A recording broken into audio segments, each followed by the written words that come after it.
doing a voiceover for this one because the audio cut out live. So I ordered some lizards from Backwater Reptiles, and I got 6 Blue Tailed Skinks and 4 Anoles.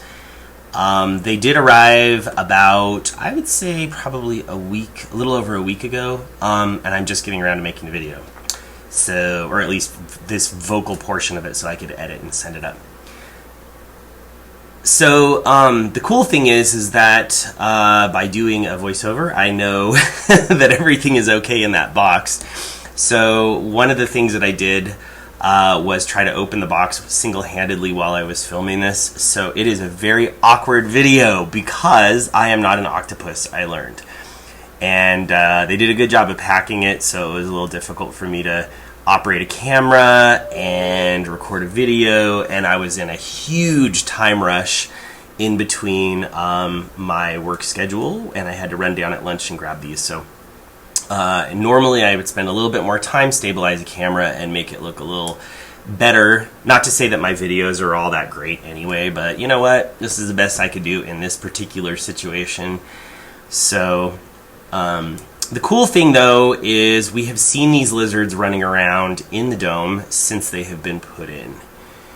And one of the things that, when I first opened the box, that first heat pack was actually expended. And so I worried a little bit that they had gotten cold, but that envelope that I just picked up actually had a secondary heat pack in it.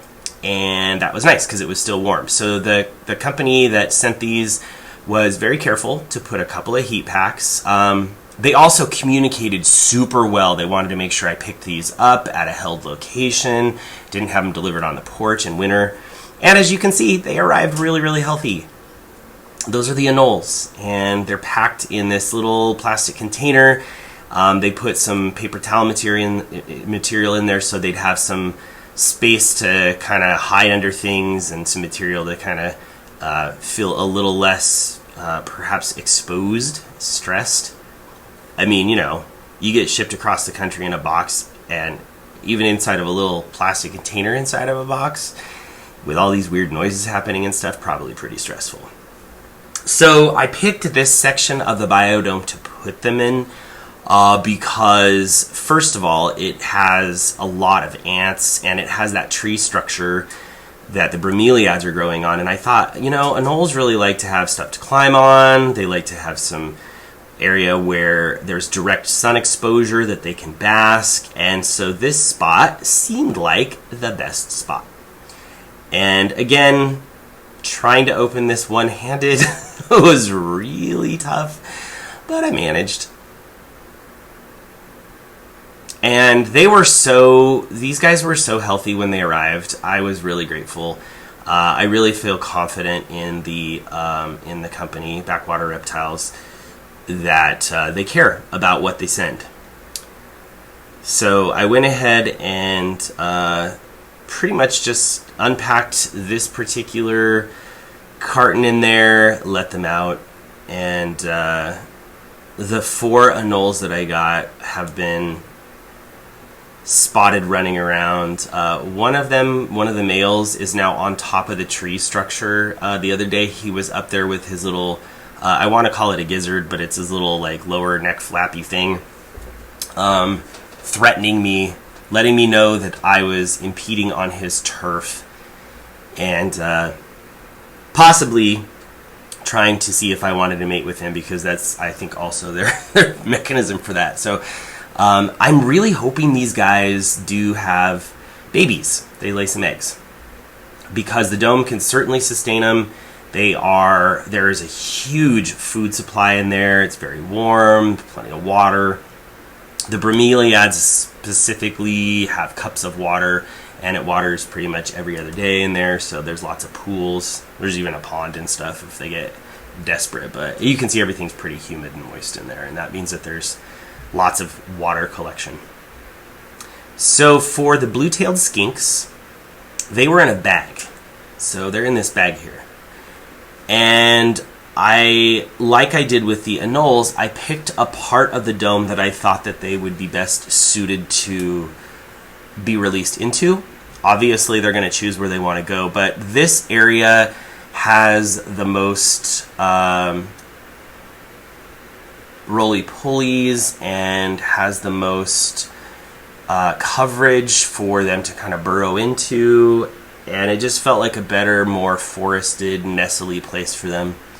I struggled with opening that bag, which is why I switched the camera. It was impossible to do single-handedly, and since I was the only one there, it was I just undid the drawstring. But even that, as you will be able to see, was difficult because it turns out that that material is fairly robust, and I didn't want to hurt them by trying to grab them, for example, and pull them out.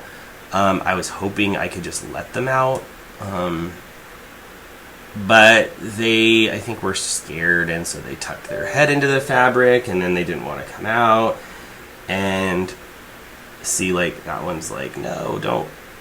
So I managed to get the one out, and then the others just sort of burrowed back into their respective spaces. They're cool, though, right? I think.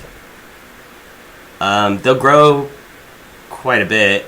And so their size currently, which is around 3-4 inches, not including their tail. Oh, you can see a little roly-poly scuttling across there.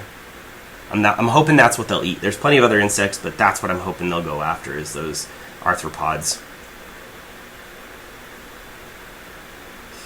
So what I ended up having to do here, I pulled out the newspaper, I pulled out tried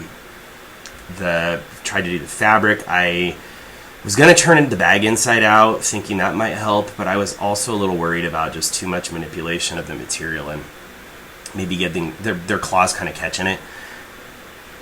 So instead, I figured out how to tear the bag. And I ended up also having to switch the video, meaning I restart the video at one point, so you'll see that coming up as I manipulate the bag. I'm not sure what happened. My camera frame rate was not keeping up on my phone, and the audio was just absolutely cutting in and out, so I'm pretty sure I had too many applications open when I did this, and they were overutilizing the resources on the phone. Bag was very difficult to tear. I ended up having to pierce it a little bit and then cut it.